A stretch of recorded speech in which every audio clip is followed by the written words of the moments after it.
జమ్మూ కాశ్మీర్ అనంతనాగ్ జిల్లాలోని పెహల్గాంలో ఉగ్రవాదులు జరిపిన మరణ హోమంలో 28 మంది టూరిస్టులు మృతి చెందారు. పదుల సంఖ్యలో గాయపడ్డారు. ఈ ఘటనను ప్రపంచ దేశాలు తీవ్రంగా ఖండించాయి. ఇదో పిరికి పంద చర్యగా ఆవిర్భవించాయి.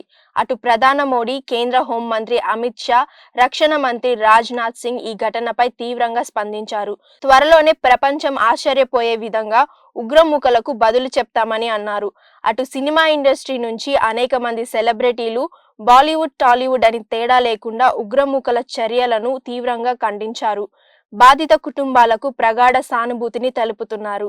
అయితే తాజాగా ఈ ఘటనపై బాలీవుడ్ కండల వీరుడు సల్మాన్ ఖాన్ సంచలన ట్వీట్ చేశారు. ఇప్పటికే ఆయనకు అనేక వర్గాల నుంచి డెత్ థ్రెట్ వస్తున్నాయి. చంపేస్తామంటూ బెదిరింపు కాల్స్ హల్చల్ చేస్తున్నాయి. ఈ క్రమంలో ఆయన చేసిన ట్వీట్ ఆసక్తిని రేపుతుంది. బాలీవుడ్ కండల వీరుడు సల్మాన్ ఖాన్ ఈ ఘటనపై తన అధికారిక ఎక్స్ వేదికగా ట్వీట్ చేశారు. ఉగ్రవాదుల దాడిని ఆయన తీవ్రంగా ఖండించారు.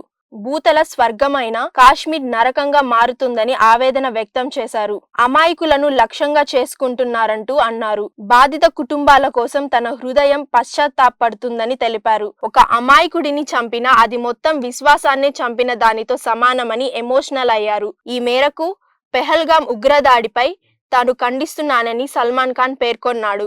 ఆయన ట్వీట్ సామాజిక మాధ్యమాలలో వైరల్ గా మారింది. ఇటీవల ఆయనకు వరుసగా బెదిరింపు కాల్స్ రావడం కలకలం రేపిన విషయమే అని తెలుస్తుంది. సల్మాన్ ఖాన్ కారులో బాంబు పెట్టి లేపేస్తామంటూ సంచలన కాల్స్ రావడం ఆయన్ను, ఆయన ఫ్యాన్స్ ను తీవ్రంగా కలవరపరిచాయి. ఈ క్రమంలోనే ఆయన ఉగ్రవాదుల దాడులపై ట్వీట్ చేయడం ఆసక్తిని నెలకొల్పుతుంది. మరోవైపు ఆయన ఇటీవల నటించిన సికిందర్ సినిమా బాక్సాఫీస్ వద్ద ఫ్లాప్ టాప్ తెచ్చుకుంది.